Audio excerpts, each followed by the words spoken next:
Bismillahirrahmanirrahim. Assalamualaikum warahmatullahi wabarakatuh. Good evening, brothers and sisters. My name is Ataillah and my student ID number is D031001. And I've been taking English Department Faculty Teacher Training and Education in University of Nahdlatul Ulama, West Kalimantan. And tonight I would like to answer the following questions as my final examination in Advanced English Grammar subject. And the questions are: the first, explain your own word. Explain in your own words what gerund is and when to use it and what the function of it. And finally, give me 4 examples of gerund. And the second is tell me about the differences between active sentence and passive sentence. Then make 2 examples of passive sentence from present perfect tense and from past tense and from past future tense and modal auxiliary, namely may, should, must, and could. And the third is the term noun clause is made of 2 words, namely noun and clause. And what do you know about it? And how can it be called by noun clause? And the fourth, the last, is after elaborating noun clause, now make 4 examples of noun clause from questions. From question words, and from if, and from whether, and from that. And tonight I would like to answer all of the questions as my final examination from number 1, namely what is gerund? Gerund is a verb that's acting as a noun by adding a morpheme ing on the verb. By that we means that the verb is the word that describe the actions that is happening, like thing. Add by ing become thinking, and run add by ing become running. And when to use it? When to use gerund? The gerund must be used when the verb comes after preposition. This also applies to certain expression that is that end with preposition, like expression in spite of. In that example, that expression is ending with a preposition of. And also the other question, another question is there is no point in. On that expression, the last morpheme in that expression is in as a preposition. And in some situations, gerund is used also after several certain verbs, like admit, avoid, advise, can help, complete, consider, deny, dislike, delay, enjoy, escape, finish, forbid, imagine, mind, miss, permit, quiet, report, forgive, risk, suggest, practice, allow, admit, attempt, explain, stop, keep, prefer, purpose, recommend, and etc. And now is gerund function.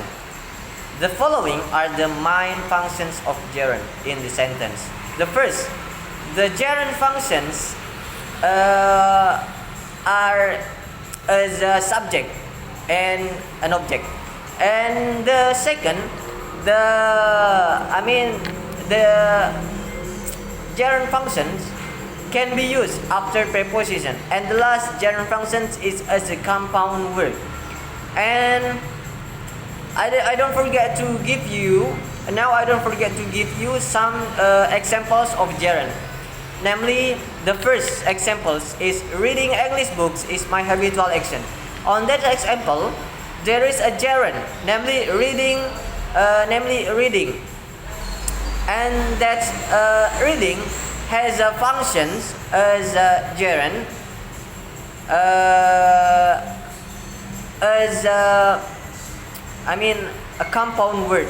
Reading English book, there is a gerund as a compound word, function is a compound word. And the second examples is he must stop smoking after meeting me. There is a gerund over there. On the smoking is a gerund. that is located after word, after verb stop. And also meeting. Meeting is a gerund that is located after preposition after. And in the third examples is English learning area is my method. This concept, the third question is the type is as the first question, namely the function is as compound word. The gerund function is as compound word.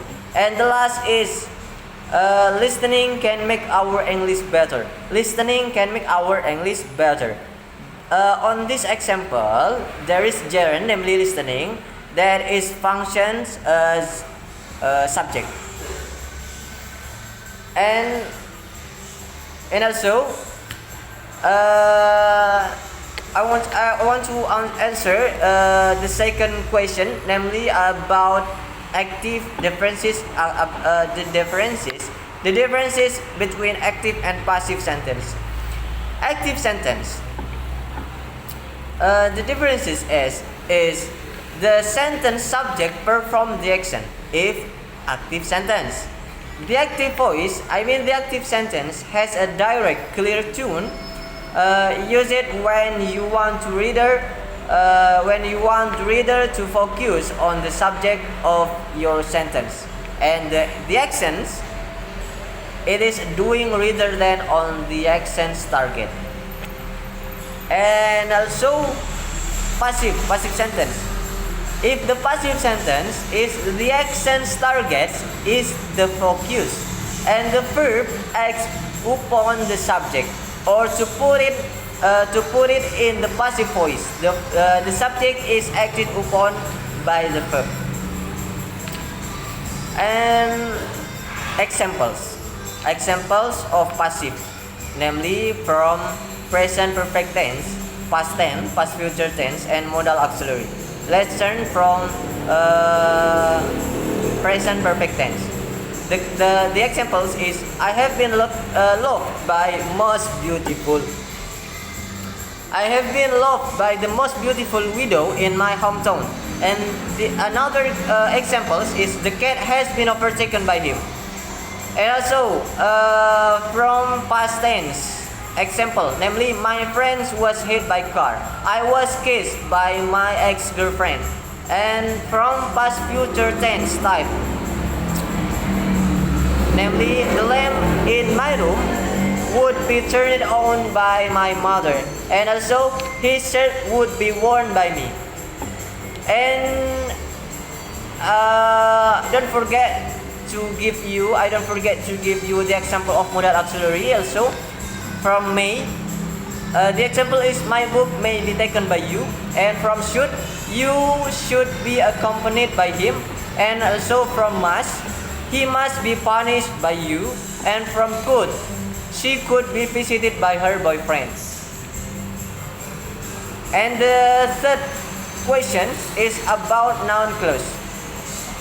We know that noun clause come from two words, namely from noun and from clause, in which the definition of the noun itself is a word that means an object or things, or object, whether animate or not animate or not. While clause is a combination of several words consisting of a subject and verb. And this can be called as a noun clause because the clause in this concept have function as a noun, like this. And also I would like to give you